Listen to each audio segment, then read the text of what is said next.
Good morning. Welcome to Gruber Power Services Power Hour. My name is Claude Dixon. And I am Elvis Venter. Yes. Hey, guess what? That's not a TV in front of me. We're going to go into that a little later about what that is, but it is not a TV. I guess you could call it a TV if you really want to. But hey, good news on subscribers from last Friday. We increased by 102 subscribers in 7 days. That's wow. That's really good. That might be a record for a week, right? I think the record was it was more than that. The week that we did, we were building up to. The 500. Exactly. That's the one that I think took the. Yeah. So before we get started here, I just wanted to kind of remind you guys that we're going to go on a little series here of topics. You've seen us talk about different things concerning how we do business here and what we provide in terms of business. But what we're going to do over the next few weeks is we're going to break down the UPS, okay, in terms of what actually it is down to the metal of the UPS. We're going to try to keep it humorous. We're going to try not to be boring. If you become bored, that's what that chat thing is for. Just say, hey, you know what? We're bored, and we'll change it up. We got some things that we're going to do. So if you see me like this? Yeah, nodding off while I'm talking. Yes, that means you throw something at me. Yeah. So the other thing we're trying to do too is interact with the base, right? And we got. Get over your hat. I'm trying to get it. I want to interact with the base, but that hat, I feel like it's going to jump off your head and attack me. Well, the hat is Coyote. This coyote was captured in Alaska, was killed in Alaska. I actually talked to the guy that skinned this thing, and his wife makes these for a living. That's what they do. So I picked this up on the side of the road when I was on vacation, my wife and I in Alaska. Vegans would not be happy with you. And, you know, I'm not really that much of a hat person, but when I saw this hat, I go, that thing right there is perfect. Look at the tuff on the top. You must have it. Right there. That is amazing. Is it itchy? No, it's like warm. No, totally it's like a warm. beanie inside, and on top it's the... Yeah, it's totally I think warm. One of the eyes is looking at me. Yeah, it's the warmest hat I've ever had. It looks super it really warm. Is. And it's comfortable. Really comfortable. It looks great. I don't even feel it on my head right now. I don't. You know, it's also cool in the spirit of Christmas, you know, around the corner. Today I really felt the Christmas spirit start wake up at the office. Mm-hmm. Now with the company lunch party we have today, we have some really fun things going on.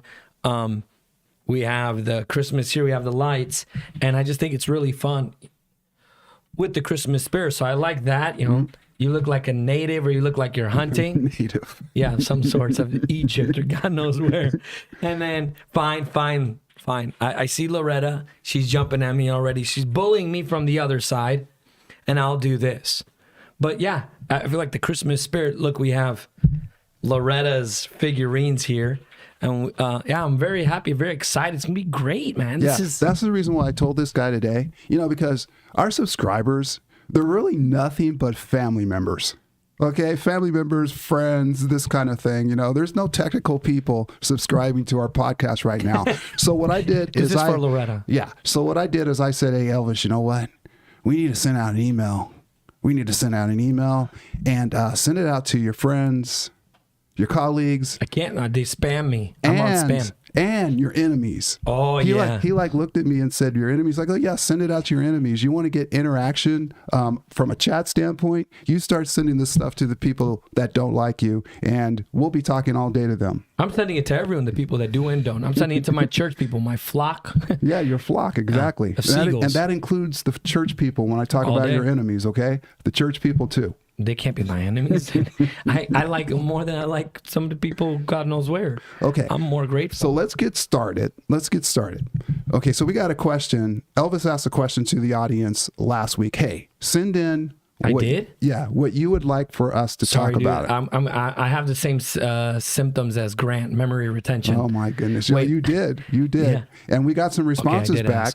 So a gentleman by his first name is Epram sent in a request for us to talk a little bit about the history of UPSs. Larson or Epram? What's his first name? His last name is Epram. First name is Larson. Okay, Larson. And hopefully he's on so he can hear our little response. Good morning, sir. To him. This is for you. Yes. So let's start with the history. One of the first things about the history that I really, really, really like is no one has taken credit for making a UPS. Nobody? No one. If you go all the way back into the beginning, which it's basically, it kind of technically starts in the 40s, but the patents came along in the 60s. It's like it was a hodgepodge of engineers. Of collaborators. Yes. That's awesome. Collaborators. And I was thinking about that. If we did more, if the human race did more of that, instead of worrying about who's getting the credit for something And the money. and just produced whatever it was to benefit people, I think we'd be a lot further along as a people. Oh, yeah. My personal opinion. So let's talk about this. So we go all the way back to the 60s and 70s. The very first thing, if you could put in, Jesse, image number 1950 is what is called a ferrosonic transformer. Okay, and we're talking early development, 1950s, In the 1960s. Yes, That's amazing. So I want to show you what this component looks like. So it all started with this, in terms of controlling voltage. It should be image 1950. That's the next one you're going to show, the 1950 UPS. That's image number 2. But go to that one. Use that one. That's fine. Okay. Yeah, it's the only one I have labeled 1950. Okay. Yeah. So if you look really closely, Look at all the wood blow that up a little bit. and If plastic. you look really closely to the bottom right, you can see the transformer that I'm talking about, the ferrosonic transformer. Yeah, right there. Right there in the bottom right. But this, Elvis, right? This was the first. This is considered the first UPS ever. Yeah, zoom that out if you would. And just look at that. Yeah. Whatever they had, they used, and they were able to mimic and make a UPS. There was never one in production, and that was the first one that, and you could just tell by it. I love that now with AI, it used to be black and white, and they made it color, but it was black and white, and you could just tell where it came from and how old it is. Yeah. Very fascinating. Yeah, it is. And that looks like something that I would wire up, but that was supposedly the very first UPS. You're looking at it top down. Yeah. Okay, so if you could go to image number 1970. Claude, we want to jump in and say a lot of people have been chiming in really early. We have a lot of activity. Okay. Loretta says, good morning to all of you. Grant says, nice beanie, Claude. Oh, thank you. Ramdani says, from Indonesia. Thank you for jumping in from India. I love it. Loretta says, where's your hat? Right here. Akash Timan says, hi guys, Twin Mom, love the hats. Thank you, Twin Mom. Lenny Hodges, good morning, Vietnam. Do you know where that's from? Yeah, it's a movie. That's from Robin Williams. Yeah, I can't I'm not remember. going to yell it and to do it, but he would always yell it like that. And then Dustin Hammond says, hi all. And Gruber Services says, season's greetings to podcast boys. Okay. Thanks for jumping on, everyone. We appreciate and love everyone that comes on, Claude. Yeah. So Larson, we showed you the 1950s UPS, what that thing looked like. So now you're looking at the 1970s right here. That's the 70s? Yes. But the thing is the footprint. The thing huge. is the footprint. Look how huge this unit is. Now, I can't read exactly what it says. That's about 12 feet to 15 feet of taking space. Exactly. Okay, Power Systems, and what is that, or who is that? Who's the manufacturer? Power Systems. I guess that must be it. Yeah. So that is a solid state UPS. So you went from the 1950s one, which looked like a hodgepodge of wires, to a solid state UPS, which is this big giant. There's battery cabinets on the left and right hand side of this UPS. It's not all like the boards and all that. There's batteries on the right and left hand side, but the footprint is what I'm talking about, the size, and also the efficiency at that time of the UPS. I guess you could consider it good because it was in development, but you look at that compared to now, the efficiency is terrible in this UPS. And believe it or not, okay, we still have a few UPSs, not from the 70s, but we still have a few that we service out there in the field that are 80s. Okay, Claude, why do you say old. it's terrible? Well, the efficiency, number one, the space that it takes up, number two, when you talk about real estate, the noise that this thing makes, there's no econ mode on this thing. It doesn't measure harmonics from the display screen. It's not green. It's basically an off and on type apparatus. Wow. And you notice I mentioned the display screen. That's another topic that we're going to hit in this podcast. We're going to talk to you about the capability of what today's display screen on a UPS offers you. Okay, so there you go. The emergence of transistor technology right there. Okay, if you could go to the 1980 slide, 1980s. So now you have the expansion. In the 80s, you have the expansion of computer usage. Now, this reminds me of being at Oregon State back in 1981, taking my first computer class. This is exactly what it looked like. Okay, that tan color is what gives it away for me. The technology we had back then, computers, all those things was with that tan color. Right. And if you go to 1981, there's another slide in there. The old computer room, what it used to look like. This is very fascinating. Look at that. Okay, so look at that color. Yeah. This is also when the double conversion UPS came into play. Okay. And we're still running with this right now. Most of the units we service out there are double conversion UPSs. They just go. Rectifier inverter, the conversion of AC to DC, and then the reverse. So we're in the 80s, and that technology is there. Now, are the econ modes and all that, is there efficiency issues back then? Yes, yes, yes to all those questions. So this is pretty cool. It used to look like that. Obviously, our data centers now, computer rooms don't look like that. But man, when I was sitting there, Elvis, taking that basic class with all that equipment and those big mainframes and all that, we thought we were doing it, didn't we? Well, you're a little younger than I am, so you were beyond this one, I think. I was a baby when you guys started learning. Yeah, so pretty cool. Can we jump to one image that we probably missed in the 50s? Image 003, Jesse. Sorry for throwing that in, but that is one that after the first one we saw, the 1950, is it 3? Sorry. Image 004, apologize. That one. Yeah, what is that? That looks like something you can jump on and fly away on. What is that? That one, I looked it up. It said that was one of the first large industrial UPSs. And that was the 80s as well? That was the 50s and 60s, they said. Look at the color, look at the look of it. That was basically an entire UPS that was running, and there wasn't even batteries in it. It was just like an engine motor operation, like a flywheel. Yeah, and that's the true color, or is that AI generated? That's not AI. Okay. So that's the true color. That's true. It looks like stainless. Yeah, but look at that thing, dude. That thing looks... Yeah. It's like that old look, but like the antique luxury. But yeah, I remember that. And look at the plugs on the side of it. It looks like a jet engine or like something crazy. Yeah, it looks like something in Space Odyssey. I don't know if you remember that, but it kind of looks like that a little bit, like, something that's floating around in space. But that's really cool looking. Yeah.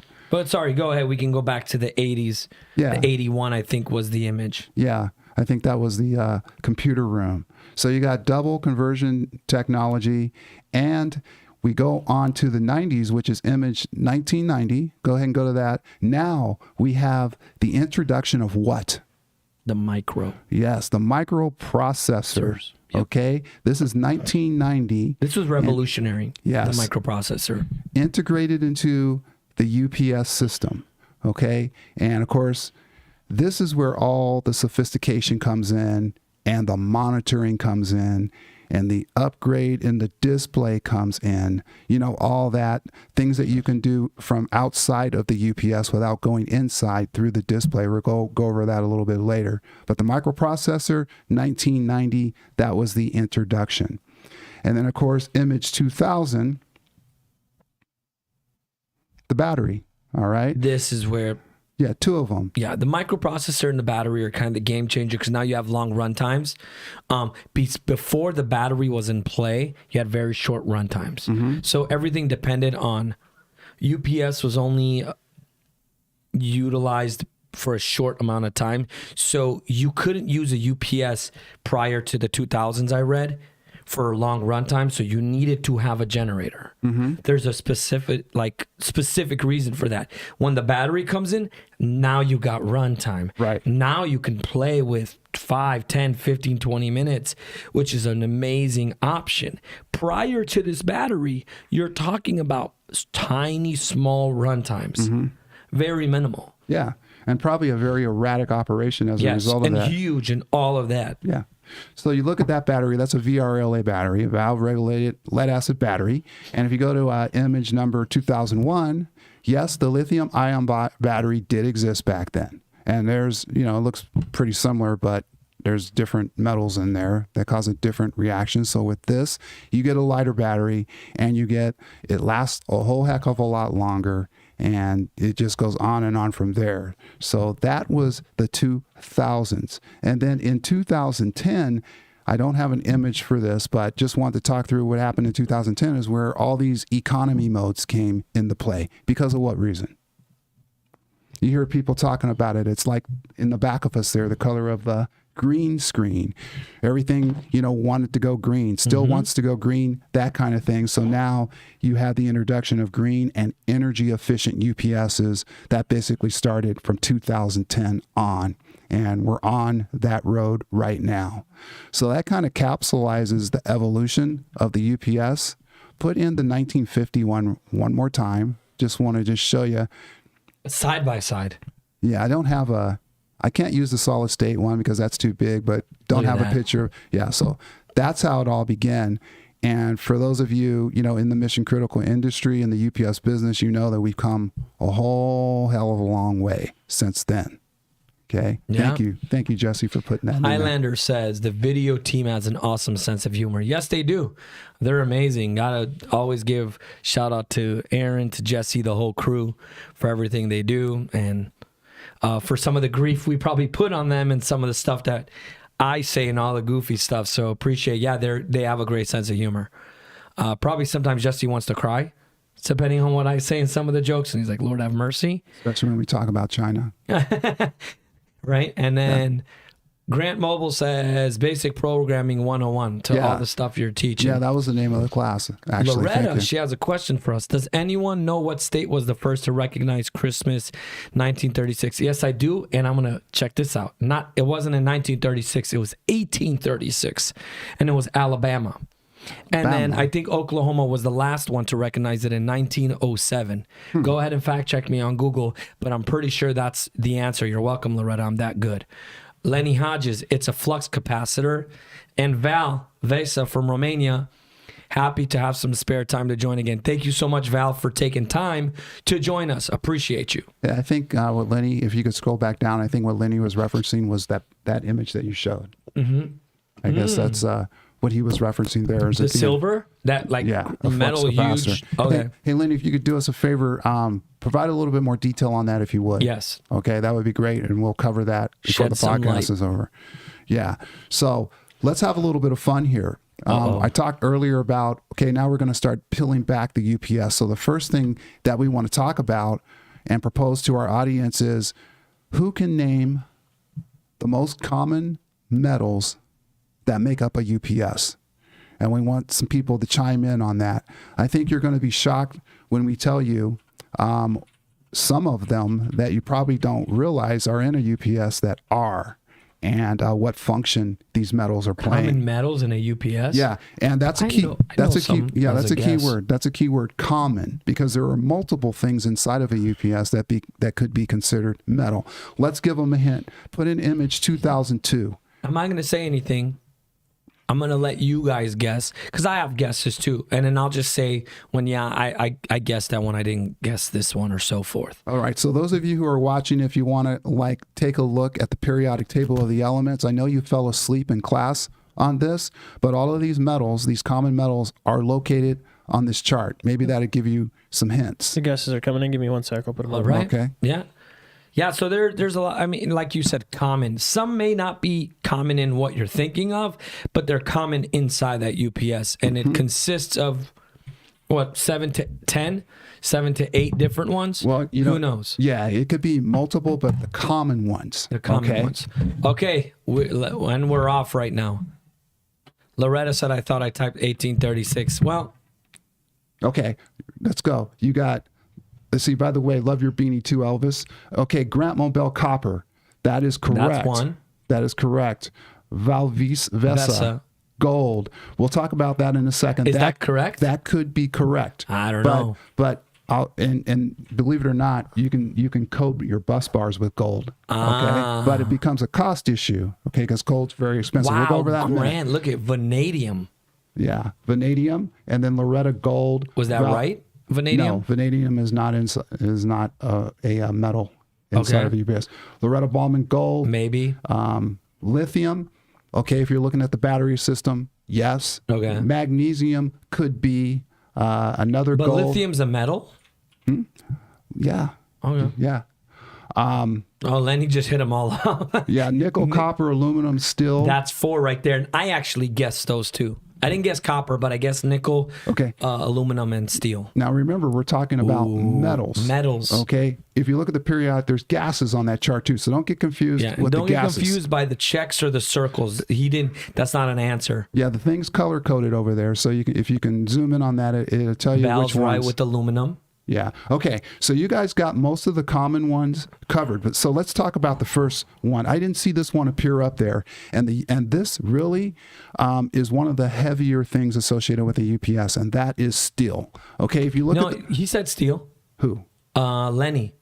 Lenny? Lenny said steel. Okay, Lenny, you little guy. I missed that. Okay, so this happens to be right here in front of me. I said that earlier, this was not a TV. This is actually the display to a Megawatt, APC Megawatt unit, an external display. It's not even on the unit, it's on the wall. Yes. And if you turn this thing around right here, you can see that the back side of this is still, okay, in order to mount this. Correct. So It's this- heavy. Yes, it is very heavy, but they're still on the back of this. So from a UPS standpoint, you're using steel for the frame, the casing, brackets, and it provides strength, durability. And also another area where there is a tremendous amount of steel in a UPS setup could be where? Do you want to guess on that? Bus bars. Yeah, that's copper. Okay, so we're talking about steel. So the battery racks. The battery rack. Yes. Okay. Yes. Yes. Yes. They the L-shaped racks in the inside. Yes, correct. Yeah. They need something heavy to hold the batteries. The batteries could be anywhere from 6 pounds all the way to 150 pounds Right. per battery. Right. So in a That is UPS true. system, there is a tremendous amount of steel involved. Correct. Okay. Number 2, was aluminum up there? Yes. Okay. So they got aluminum. They got steel. I'm going to keep count for you. Mm-hmm. Aluminum was here. Val got aluminum. And Lenny picked up aluminum. And I did too originally. Okay. So this right here is what we call, and inside of a UPS, it is called a what? Anybody want to guess? Lenny, don't guess. I know you know. Okay. Anybody want to guess what this might be? How about the production guys? What is this right I here? know. Me.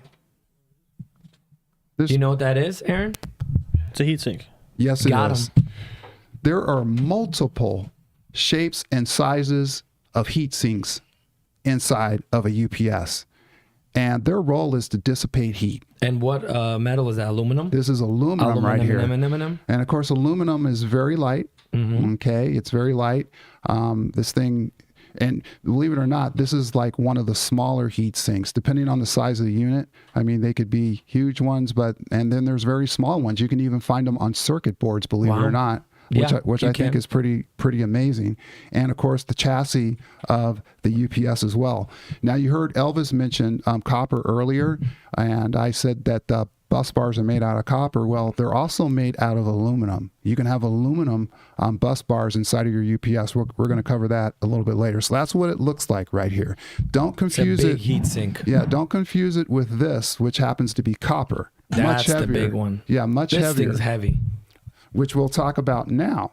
So you also have copper inside of a UPS. Never gonna get me, copper. Yeah, in the form of a bus bar. What Elvis is holding right there is a copper bus bar. We call this white copper. Why do we call it white copper? Why do you think that is? Because it doesn't look bronze. Right. Doesn't look like copper. It looks metal, white. Right. So here's another example of copper in its raw state. And the image there doesn't really show you the color that well and how shiny this is. We call this bright and shiny. And inside of the UPS, this is a bus bar. There are many, many bus bars inside of a UPS. And what the purpose of the bus bar is to transfer energy, basically. Okay. It distributes the electrical power within the UPS. So it's like a skeleton. If I took all the skins, which are the outside panels of the UPS, if I took those off and you were just looking at the UPS, you would see like a skeleton, these bus bars running That's the bones. together. together, and they're full of energy. You never want to touch one of these. You'll get the shock of your life, probably kill yourself in the process. This, what I'm holding, reminds me, because when we're done with these, or if they're bent or this, we recycle them. Yes. There's one person that doesn't recycle these, or he repurposes them. That is the one and only Pete. Yes. I've seen him use these and save these for things where I was like, oh man, that's pretty cool. And then he put like a basket on one of his like little speeder go-karts or whatever you call them. Mm-hmm. And he used this and he showed me, he's like, look what I use. I was like, oh, very cool. I didn't realize it, that you can reuse them, which is, I mean, that's pretty, you know. Yeah, well, they're highly valuable too from a scrap value standpoint. Now, the other reason I gave this to Elvis is on what I was doing in my office. You can't see this on the side, but I took a screwdriver and scratched this. Okay, I said this was white copper earlier, but really, Let's see if you could see the scratches on this side. No, it's on the side. This is where you can see it right here. You can see. No, you can't see. You can see it actually. Where right you're here, holding it. you can't see it, but the scratch. I see it. When you take the coating off of the bus bar, it becomes this color. Okay, so this is a coating on the bus bar. Okay, it could be, and what it does is it prevents corrosion. Okay. Right here is a corroded bus bar. All right, right here is the same bus bar, but it's not corroded. You can see it's shinier. Very clean. If this coating was not on here, you would see this right here, this shiny bus bar. So the coating's put on there to prevent corrosion. But do you know why they corrode too? Here. Oxidation. Yeah, and because of time. Yeah. I know in Chicago there's certain homes, even on the outside, they use copper on certain parts of their home because when it gets oxidized and really, it has a really cool rustic look. So I've seen these across the board. Even my father, all of his window frames on top, he made these really cool things. He used copper. Yes. Yes. Just across. So it's not, oh my gosh, it's bad. It's just with time. Yeah, you can actually clean it up. Look right there. Look on the back right there. No, I know. It's all over my hands now. Yeah. Okay, so bus bars is one area in the UPS where there's copper. Also, the wiring. So here's some bright Dude, I and thought shiny. that was a Twizzlers. I was getting hungry, and I thought you brought something for me. It looks New copper good. flavor. Yeah, it looks good. Look at that. Look at how pliable the copper is, though. Or you're so strong. Yeah, it's very soft. This has a plastic wrapping around it. It's enclosed. So this Dude, one, I think you're just strong. Here. yeah, Yeah, I can't bend it, but I think the hat gives you power like Samson. maybe. Look how strong you are just because of that. I can't even bend it. Yeah, superpowers. Remember that whole conversation we had? Yeah, Grant's, look at that, I could barely do it. Grant's superpower was the best. Yeah. So you find this in basically all the heavy wiring inside of the UPS, inside and outside the UPS. It's all over the place. Yeah. Sebi's was a great superpower too. Another place where you find copper inside of a UPS is within the transformer and the windings. Now these windings typically, you can see the exposed copper, but in some cases they're covered where you don't know there's copper there unless you know the component, what it's made out of and all that, but there's also copper windings. Okay, so there you go there. So copper also, from a metal standpoint, inside the UPS is the most valuable. The scrap value on copper is the highest. It has the most value. Yes. Money. Yeah, believe it or not, I don't think this one was up there. Was brass up there? No. Okay. So let's go to lead was up there. Lead's not part of it, but good. Lenny said brass. Yeah.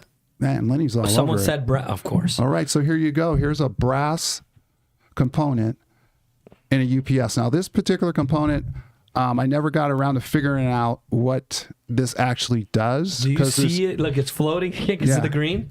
Look, yeah, it's actually you can floating. only see. I love the green screen. Yeah, you can only see this part, the brass. You can't see what I'm holding it. So that's gotta love it. Look at it. Yeah, it's typically used in connectors and terminals, and it's for corrosion resistance. So, and believe it or not, brass. A lot of people think I have a brass chess set, okay, and until about a week ago, I had no idea that copper basically is brass. It's a mixture of copper and another metal, and you get brass. So I thought that was pretty cool. And the thing too is it's tough to keep brass shiny. constantly, my chest said, I'm constantly like shining the pieces. They get, the oil from your fingers dulls them out. But Yeah, it anyway, does. this is another component or another part inside of a UPS, brass. Brass is, and then we have the next one, which I did not guess. Which so one? let's the one after brass. Which one This is one that? I didn't guess. Oh, okay, on the sheet. Yeah. on So the sheet. tin. This one I 10. didn't know. Tin. I didn't know this one either, That's but so 10. light. Look at this. Right here, this metal right here is also inside of a UPS. Does anybody want to guess which component you find 10 on? That Which one's a good one. component? And there are a lot of them, a lot of these components inside of a UPS. Anybody want to guess before I tell you? I have an example. Capacitors, No, IGBTs, no, fuses. no. I'm gonna guess them all. Oh, PCB boards. PCB boards. I finally got it. The soldering. There it is. Okay, yeah. on a PCB Because board. tin's so soft. Yes. It can melt. Yeah. So And then it solidifies. yeah. So if you look at See, I this learned. PCB board, this happens to be a card that's inserted into a UPS. Yes. But if you like look at this thing up close, you actually can see this metal. You can actually see tin. You can like look at it and see it right there. Yep. Okay. And this isn't the only metal that they use, but tin happens to be one of them. All right. So let's get to some of our comments. Says focus to background. Yo, I am just following you. Well, thanks for jumping on focus to background. Val Vessa said for the heat sink, you thought it was a heat dissipator. Yeah. Yep. Highlander, where is Crunch Grace D Hopper? Kindness is always free. Appreciate you, but I don't know what that means. You're just wondering where a regular isn't here today chatting. Oh, okay. Loretta Baum, because it's white. Grant Mobile says copper is very conductive. Correct. He was talking about getting shocked. Right. Highlander, someone should mention that the little black mounts are vibration mounts, just saying. Okay. So he's talking about these. Yes. These are vibrations. Correct.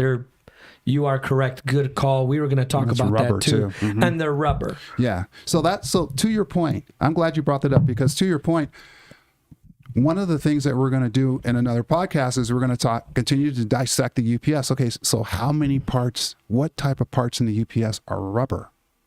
Okay. That kind of thing. Because there's rubber inside of a UPS as well. There's so many different things. It's amazing to me. Here's another example. You can't see this because it's green on the brass, but that's rubber where my hand is with the ring. So cool. So I have 7 that I have recorded here. Still aluminum, copper, brass, tin, zinc, Next one. zinc, and nickel, which I do not have an image of, but basically the zinc is for corrosion resistance, and nickel, you find that in batteries. All right, so there are Correct. nickel. So they were steel, aluminum, Yes. copper, brass, tin, zinc, and nickel. Yes. Now, Great guesses, guys. yeah, and these are the common metals. Yes. That doesn't mean that that's all of the metals, Correct. but those are the common ones. If you just talk to any Joe Blow out there, like Elvis and I, we're going to tell you there's copper in a UPS, there's aluminum in an LPS, blah, blah, blah, blah, blah. Now, one thing I didn't mention about Joe aluminum. Blow was probably one of my uncles watching. Yeah. One thing I didn't mention is this is one of the many fans inside of a UPS right here. And the fan blades, what metal do you think the fan blades are made out of? Not you, because you sell a lot of these. What metal do you think those fan blades are made out Kick of? me out of the conversation. Come on, Aaron. Think about efficiency and metal weight. Tin? Yeah, I knew that was coming. That was probably a bad stage on my part. Got to be a little bit more sturdier than tin. So what was the other one, Aaron, that we talked about was lightweight? Aluminum. That's Aluminum. correct, Grant. Good job on that. Grant for 1,000 points that don't matter. You know what, dude? I'm going to have to hire you. I'm going to have to hire you in Let's sales, bring 'em buddy. on. Look at that guy's learning. Okay, yeah. See this fan right here going around? Yeah, for efficiency reasons. It's light. It doesn't put a lot of strain on the motor when it runs. Loretta Right? said plastic. Yeah, There it are could the be. no, It could they be. have plastic ones too, but he said a metal. But fans come in 2 types: the plastic blades and the metal blades. Yes. But Yeah. plastic's not a metal, Loretta. Yes. But a great guess. Yes. All right. So I think that pretty much like wraps up the metal, the common metal. The common metals. Pieces Because of it. to his point of when you guys said lead, in the batteries there's lead, lithium. So all those things you guys actually mentioned do exist and live inside of UPS. But per the metals, that's what Claude was referring to. Yeah, and you know what's cool? For those of you who dozed off in class when you were in high school, now you're learning the periodic table of the elements. You're learning it later on in life. I never knew you were a heavy metal kind of guy. I know. I love heavy metal. I love it. I love it. I The love metal it. or the music? Both. Oh, yeah, yeah, right. Both. You guys haven't seen me back in the day. I was quite the character. Headbangers? Yeah. All right. So now the next component of a UPS that we're going to talk about is Drum roll. the display. Oh, right. I get a I love the tremendous, displays. yeah, I get a tremendous amount of questions. You know, my career here, I get that question a lot. Like, what else does a display do besides light up? And you know what? It does quite a bit. The display is becoming more and more and more capable of doing things at a finger's touch that actually control things within the machine. That's how come you have to be very, very careful about getting people in front of a machine that aren't familiar with it. They hit the wrong button. Guess what happens? It's over. Yeah. You shut the whole thing down. Yeah. That's not good. And they've gotten very user-friendly displays in general, where you Yes. can just check the status. You could check it's a very user-friendly interface for even a computer, like for your phone, because it's press a button, or they have the Megawatt is all touchscreen. Yeah, this the thing big here. one you showed is all touchscreen, but then you can have certain ones that have buttons and a display function, like this one for the 9390. This one's a great display because it gives you the button options, or up, down, select, and then it gives you indicators of it's a battery, this, and then you'll get, which is very important. I always ask my customers this, Claude, is there an error message or is there a display message? When they say something's wrong with my UPS. So, well, what does the display message say? Right, And then right. you can go into the logs. Right. And it'll give you it here because it's a digital LCD screen, and you have a black and white or you have a color one. And then you could see here too, and it'll give you an alert, just like a dashboard on your vehicle. Well, where it gives you that. Let's break it down since you're on that. Please. So there's 11. I feel like Vanna White. Yeah, Doo-doo-doo. yeah. There's 11 different, I guess, things that a display will give you. First of all, what does LCD mean? I mean, we use these acronyms all the time. LCD. You know what? I probably worked here 6 years and didn't know what LCD meant because that's all we use. LCD. So, what does that mean? What does that acronym stand for? Wasn't a drug like LSD? So you have a LCD. Stop it. You have an LCD, and we have an LED. Okay. So the LCD stands for liquid crystal display. Okay. Liquid crystal display. So if you want to sound intelligent on the phone, you don't say LCD. You say, hey, how's your liquid crystal display doing? Or LED display, which is light emitting diode. Oh, I thought it was liquid electric display. Yeah. Sounds right. Liquid electrical display. But you know what? You never know when you might get asked that question. It's like, well, what does LCD stand for? See, I don't know. Look it up. See, I'm that type of question asker. I like asking questions like that. So, okay, we got Grant Mobile information. Loretta tells you when something goes wrong. Yeah, that's displays. true, but that's not all it tells you. Highlander fans, I don't know. I should know this. I've been doing this for 40 years. Nice. Loretta Ballman faults. That's correct. Arturo Lara. Ooh, got that Arturo right. Lara. Look at that. You got it right. Val got it right too. Yeah, liquid crystal display. That's amazing. All right, so that's one of the pieces right there that Elvis just showed you. He's holding in his hand that screen right there. So what does it do? Well, it shows you status indicators. Status indicators like battery power. It tells you when the battery is low, which I think is really, really important. And it's going to tell you whether or not you have an overload condition. Okay, so there's places you can go, you push a button, you scroll, and you can look at these status indicators to tell you whether or not, basically where things are at. And it's amazing to me the number of times that we run into customers where their batteries are completely toast. And one of the questions I asked, well, when was the last time you went down and looked at your UPS display? When did you, and you know, some of them don't. Some of them simply don't do that, don't have time or whatever. The other thing Elvis mentioned too, that the display will give you are alarm indicators. Okay? They will. Alarm indicators, not status indicators, but alarm indicators. There's a difference. So when you're troubleshooting over the phone or when you're having a conversation with a customer, it's critical that you understand specifically what each thing means. So alarm indicators, low battery, overload, fault, audible alarms may also be a part of it where you actually can hear it, right? Right. Have you ever been in a scenario where you actually, I've never heard I've heard one beep. Yeah, I've heard a beep all the time. Yeah, but I haven't heard anything that would like scare me, like a fire alarm going off or something. I've never like that. heard it like go into like panic mode or something. Yeah, No. yeah. So what's the next one on there, Elvis? Load and battery level. And then we have So it's going to tell you the percent of maximum capacity being used. We're talking batteries here, and then the remaining battery level. All that's extremely important. And again, you're scrolling through here, just getting an update on your UPS. Another important thing that it's going to tell you is the input and output voltage. Okay, it will display that for you. In fact, I don't think you have to really push anything to see that. That's pretty much one of the indicators that is constant on the main screen of the display. it also show you battery runtime. Mm-hmm. It also show you how much load you're using. Mm-hmm.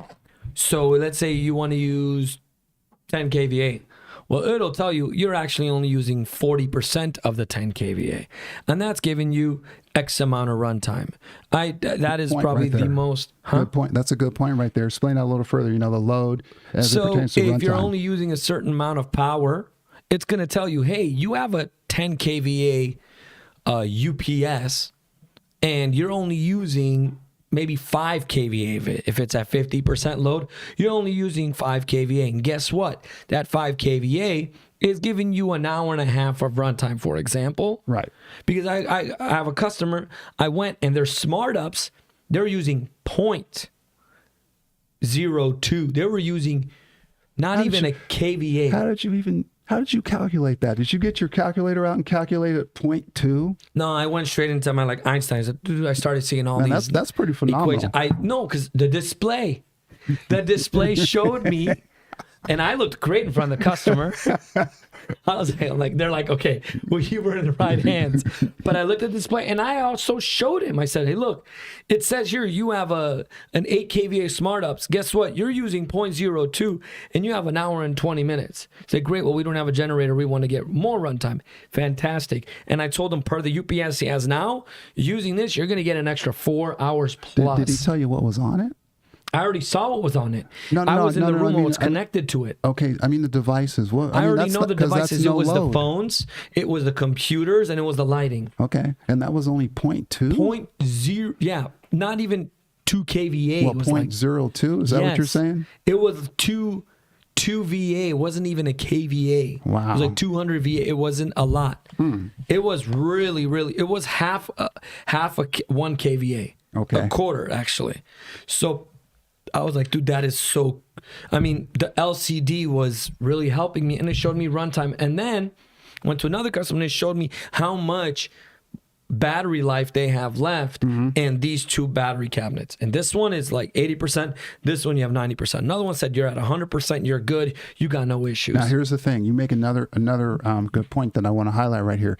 You said it shows you how much battery runtime you have left. Okay, but there's one thing that you can do to confirm that. And normally it's something that's done on an annual basis, and it's called calibration. And when you go with the PM and they go check every single one, that's going to give you the most direct, accurate of where your batteries are. And then the display will allow you to go in and reset if there happens to be a variance. Hopefully there's not. Okay, but if people aren't taking care of their batteries, there might be. We've run into scenarios where the battery runtime's been off by hours. Yeah. And you have to go in and recalibrate it to what it actually is. Grant Highlander says that LCD looks like a micro PLC. Correct me if I'm wrong, but I think what he means by PLC, it's called a personal learning. Program. I know it as a personal learning computer because I've installed those in the past, but he might be referring to that. Highlander, Claude, please ask the video team if they have seen my portfolio that I sent you, please. Yeah, we'll jump on that for another podcast, and we'll talk outside of that. Thank you, Highlander. Instagram. Oh, man. 𝐓𝐢𝐭𝐚𝐦𝐩𝐬 𝐒𝐭𝐚𝐦𝐩𝐬.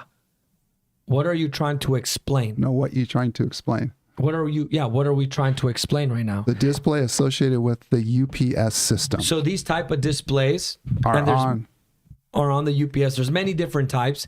This display shows you and gives you messages of what's going on with your uninterruptible power supply, power system.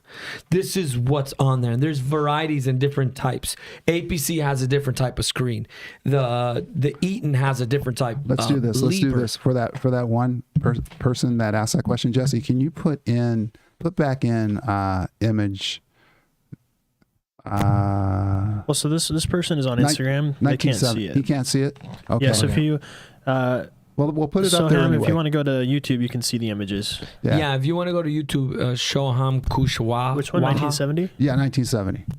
And again, the UPS that I'm going to show you, I mean, it's not a 9390, but essentially what Elvis is talking about. So this little device that I have here is a display. It is on the outside of the panel of a UPS system that you can go and interface with. Okay, that's that. Highlander asks, do you have any sales of service people in the Great Lakes region? Not there, but you're looking at him. Me. Yeah. I'm your guy. Actually, we do have service people in the Great Lakes area. Part of our network, we use partners. Oh, yeah, the partners. So, yes, we are nationwide. We actually have done business overseas as well. We've done business in Canada. We've done business in Africa. Okay, so yes. If you have a service need, we can get there. All right, so back on the display.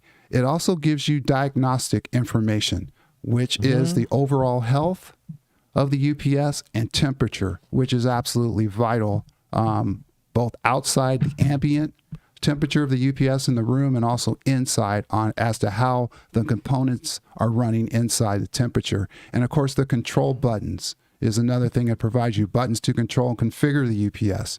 Our field engineers do that. It allows you to initiate tests. You've heard us talk about self-test, the self-battery test. You know, it allows you to do that.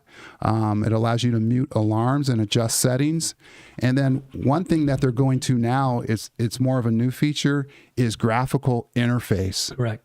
Yeah, because AI is now coming into the picture. So they're starting to design these displays where you actually can go in, interface, and see trends and graphs over time as to how your load percentage, what was it, 6 months ago, versus looking at a service report where you were out there 6 months ago. Well, a lot happened in between. Now you're able to access that, see it on a trend line, and then you can really start to ask some specific questions. And you can use to recalibrate. So for APC, when you put another string of batteries in, it'll recalibrate and do it itself, or you can ask it to, so it'll show you the most updated runtime. That's correct. It'll help you recalibrate when you're moving, when you're removing, or you're adding additional batteries. Yes. What's cool too, Elvis, is back on the part where it's graphing things, is it will allow you to be more predictive. Yes. Okay, because you're looking at things on lines now. It's like, oh, yeah, when you see the graphs, this is happening this time of year, so we can do something proactively next year to address that. And you can also go even further. On top of your display, what you'd want to do is you can get the software where you could see all the logs. Yeah. Where I've had customers do that for me too. Where I said, can you send me your logs? The event log, yes. Your event log. So I know, okay, you got an error 2 months ago. Yeah. You got an error 3 months ago on this. So that helps us target and locate the issue of, man, you got an alarm 4 months ago on your batteries. This needs to be taken care of, so to speak, yesterday. So the backlogs, the event logs are very important. Yes. Okay. I just answered Larson's. Do they have apps for monitoring a UPS system? Yes, they do. Yes. You can do it there, and then you can get the event logs. APC has a very user-friendly interface, and it's very simple. Yes. we actually we've been doing some work with battery monitoring. We've done a couple big projects, 5 different sites throughout the country where we're actually monitoring batteries and the battery performance. So let's go ahead and get into, we got like 11 minutes left. So let's go ahead and get into the did you knows. But first, do you know what that backdrop is we're using? Not did you know, but do you know what backdrop that is? That is so eerie to me. When I look at that, because, being in certain areas and hiking, that's just an eerie, like trippy, spiritual. I just feel it looks wild. It does. It's eerie. Like, it just, man, I've told you this before when you showed it to me. It looks like it's another planet. Mm-hmm. It just doesn't look like it's of this earth. Yeah, you let your imagination run wild on this one. It's so gorgeous. Yeah. Where do you think that is? Claude's asking. If you want to take a really good guess. And if you remember last week and the week before and some of the weeks, and if you've been watching the show, you might have an idea. In the meantime, Highlander says it's critical, absolutely critical, that all companies hire somebody to come do PMs. So to Claude's point, he was saying we have nationwide, and that's what we do focus on. We're very, very, very careful and aware of PMs. Mm-hmm. PMs are huge. That's what really helps us figure out what's going on with your UPS. So yes, I agree. We agree with you, Highlander. It's very crucial. Yeah. Okay. To Elvis's point, real quick, the PMs are a health check on your UPS. That's what I call static business. Correct. You schedule it. You know when you're going to go out there every single year, whether it be once a year, twice a year, or 4 times a year. It's static business. It's not an emergency situation. Mm-hmm. Okay, so we've got some more up here. Sam Manley says, Merry Christmas. The Scheffler family thing is saying, is that Bryce Canyon? Sam Manley says, looks like a dinosaur manure. It does. I mean, that's a great one. I didn't think about that. Twin moms, someplace in Utah. Good guess. Loretta Bauman, Grand Canyon. All great guesses, but none of them hit him on the head yet. Now, Highlander, go ahead. I really enjoy your podcast because I get to learn about what the IT people know. Since I'm a factory controls engineer, I don't always know what's going on, but they can call me in to help them. Very cool. Thank you, Highlander. And then the Scheffler family, Antelope Canyon. Well, unfortunately, this location you're looking at is not in North America. It's not in our country. Yeah, it's on the continent of Africa. Ooh. Okay, it is in the country of Egypt. It is in the Sinai Desert of Egypt, Mount Sinai. So I took this image standing on the summit of Mount Sinai. They call it Mount Musa in Egyptian. It's Musa Mountain, and we call Musa Moses. This is Correct. Supposedly the location where Moses climbed, went up, and talked to God. Okay, and got his mission to go back into Egypt. And God talked back. Yes, and it's also the location that Moses supposedly received the 10 Commandments. So this was extremely spiritual for me because I'm a Bible believer. But didn't you hike this at night and you showed up there in the morning? Yeah, we started hiking this thing at, what time did we start? I think it was 9 p.m. And we got to the summit like at 3 a.m. The sun hadn't come up yet, so we waited in this Bedouin location. There were people living on the mountain, Bedouins still. Been there for thousands of years, okay? Still living on the mountain, so we stayed in one of their huts until the sun started to rise, and then we made our way up to the final summit and watched the sun come up. That's amazing. It was amazing for me. It was a bucket list item of mine. Grant Mobile, he guessed Sinai. Yeah. We'll take it even after the guess. Yeah, and Highlander's point here, I want to point this out because that's where I was going with the whole PLC thing. It's programmable logic controller is what PLC stands for. And then the Scheffler family says that's so cool. Yeah, it is. It's fascinating. It's amazing, that location. Yeah. So we're gonna jump into Did You Know? I want you to hit us up on some of these. But we had a guest lurking in the background. Ooh. Did we want to acknowledge him or? He just left. Oh, he left? Who was it? Greg Demond. Oh, was it? Was there something he wanted? I don't think so. He didn't say anything. He was hanging out. I wanted to say something, or if he had something to chime in. We didn't want to we wanted to bring him in. Maybe he was wondering who Wolfman Jack was. Maybe. Okay. Or he wanted your hat. Yeah, exactly. Now we're talking about Did You Know? And the first one, compliments of Mr. Grant Mobell, which is a fantastic one. And again, I said I shared my email last time. If you guys have any Did You Knows, if you have any subjects you guys want to talk about, please email me, send me. This first episode and show was inspired by Larson and one of the great questions he asked. So again, we encourage everyone that we really appreciate. Just come on in and give us what you feel you'd want us to talk about and engage in. So the first one, the word salary, which was such great did you know fact, comes from a Latin word, salarium, which also means salary and has the root word sal that comes from the word salt. Why do you think salary came from the word salt in the ancient times? Why is salary and salt compared together? Aaron, I want you to take a stab at this. Because you eat them together? Well, I hope you're not. Oh, you said salary, not celery. I'm sorry. We're going to put some ranch on the salary and your celery. But you got me. You got me. No, not celery. Now I got to get you some celery because you're making us all hungry. But salary with an S. Sorry for my little accent here that I can't say it as proper as you guys. But Aaron, why do you think, or Jesse, feel free to chime in. I mean, salt was really important in like ancient Roman times, right? They were using it as like a currency kind of. And it was very what? It was very salty. Expensive? Very expensive.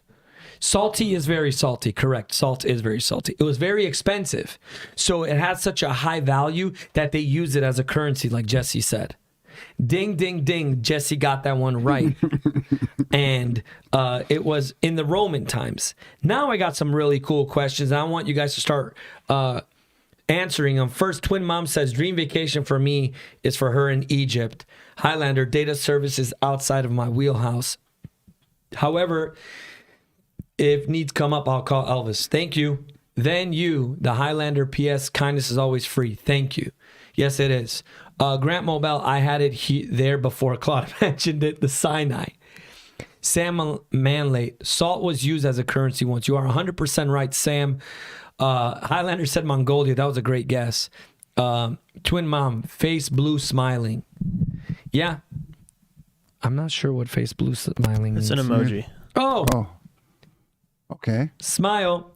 Okay, now I got some questions for you guys. Top 10 biggest companies in the world that has the most value. The top 10 most valuable companies in the world. I'll give you guys a hint. 1, 2, 3, 4, 5 of them are technology. Oh, you gave it away on that. Yep. 5 of them are tech. To 4 or 5 of them. That's how wild it is. And let me see if anyone can guess some of the most. Aaron, what do you got? Jesse, what are you thinking? Number 1. Apple. Okay, you say Apple. Jesse? Wait, so I missed the question. Say it again. It is the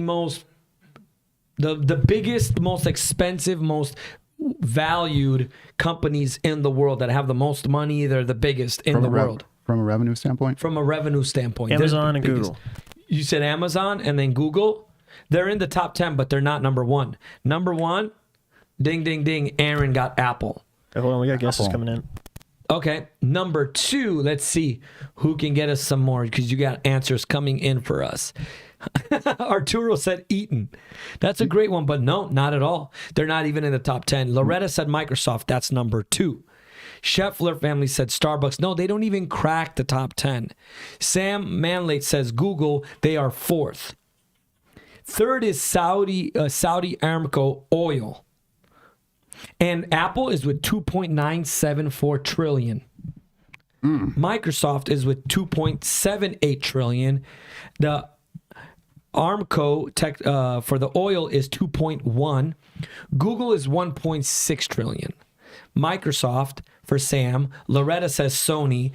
Twin Mom says Samsung. Loretta said Walmart. Nope. Number 5 is Amazon, like you said, Jesse. It's 1.5 trillion. NVIDIA technology is, now we're getting in the billions, is 1.1 trillion, sorry. Then we're going to get in the billions. Meta, which is Facebook, is in the 834 billion. Tafa says Seven Sisters is the top of the top. Sure. Now, Tesla, so Berkshire Hathaway is at 777.3 billion. Tesla's the only automotive one at 759 billion. So Tesla cracks the top 10, and it's the only vehicle company in the world that is in that billions. And then Eli Lilly, which is a pharma company, Eli Lilly is 554 billion. Now, the most expensive car ever sold at auction. Why don't you guys take a guess on which car it was? And it was before 2000, so I'll give you guys a hint. And it was in the millions. For the most expensive vehicle of all time. What country is it made by? German. I gave it away. All right, it's a German car. A German car that it was the most expensive price tag of all time at an auction. M.R. Sotheby's sold it on behalf of blank, blank, blank at a private auction held, and now it's at a museum in Stuttgart, Germany. Twin Mom says Bugatti. Go figure, but it wasn't the most expensive that was sold. Larson says some collectible Mercedes that's limited edition. Loretta says Tesla. We got a winner with Larson. It was a 1955 Mercedes-Benz 300 SLR wheelhouse coupe prototype with $142 million sold in 2022. 142 million, Larson. That's your car. Here it comes. That's yours. You win it. Wow. Now, let's get some more guesses on the following one, and we'll wrap it up with this. The top 10 most expensive cars in the world. And I'm going to give them a few seconds, a few minutes to rattle off the most expensive vehicles in the world. And we'll just do a few of them and we'll wrap up the show today. So you're doing it by model or just by brand? Vehicle. Just the vehicle. You give me that vehicle. Well, if I say Mercedes, there's a whole bunch of... Mercedes doesn't even crack the top 10. Okay, but are you doing it by model, though? Is it a model of a car? You do a model of a car and tell me which one. If you know which one. Okay. But the most expensive cars in the world right now in 2023. Okay. There's the top 10. And I'll give you one guess. The number 10 is the only one that cracked it with it's an EV. And it's not Tesla. Okay. Number 10. So all the other ones are combustion? Jesse wants to say it. Lucid? Nope. Lucid Sapphire? No, Lucid is in the top 10 most expensive EVs in the world. EVs, yeah. Yeah, but for EV, no, there's one. And if you guys might know, it's from Japan. Is the Conan on there? No. It's like a $500,000 SUV. I forget who makes it, though. Is there like a Aston Martin Valkyrie or something? No. Okay, well, we got some guesses coming in. For the EV, top 10. No, the Conan is, you called it. That's number 9 for the most expensive vehicle. Conan, it's not EV, but Conan is on number 9. 4.8 million. The most expensive EV, okay, Scheffler says Ferrari. Ferrari is not even in the top 10. Jaguar, nope. Pagani, Larson got Pagani. I will tell you, Pagani's number 3 with 17.9 million. Hey, by the way, Maserati. Who's this Larson guy? I don't know. This Larson guy seems pretty like he's been doing some reading or some research or something. Loretta said How does he know Toyota. this? He's probably got ChatGPT open right now. Yeah, right? Hey, well, then he's smarter than all of us. Loretta said Toyota. Sorry, next time, Loretta. That was close. Toyota. Stop it, Loretta. You better stop. Their most expensive car won't even break the top 10. Sam Manley says Chinese Roadster. No, the number 10, which is the most expensive, and it's the most expensive EV, is the Aspark Owl. Aspark Owl with 3.3 million. The Rolls-Royce Boat Trail is $26 million. That's the number one most expensive vehicle in the world. Motorcycles 𝐓𝐢𝐦𝐞 𝐒𝐭𝐚𝐦𝐩𝐬. Say that again. The Rolls-Royce what? Boat Tail. I'm gonna have to Google that and see what that looks like. It looks crazy. I Googled it. Larson said, no, I ain't using no chat GPT. Tafa 1971 motorcycle is 𝐓𝐢𝐦𝐞 𝐒𝐭𝐚𝐦𝐩𝐬. I'm going to take your word for it, bud. Number 2, she was right, is a Bugatti. Twin Mom said Bugatti. That's the Noir, 18 million. Pagani was the third with 17 million. Rolls-Royce again, 13 million. Bugatti, number 5, again with 9 million. Loretta said, I knew you'd get a laugh out of that. That was a great one, Toyota. Lamborghini's number 6. Maybach is number 7. Bugatti again. Bugatti cracked it 3 times as the most expensive vehicle. And then the Koenig was number 9 per Jesse. And the number 10 is the only EV that cracked this list was the Aspark Owl. And it's at $3.3 million for an electrical vehicle. Do you happen to know who makes that? Do you happen to know? It's Japan. Japan, okay. It's a Japanese vehicle.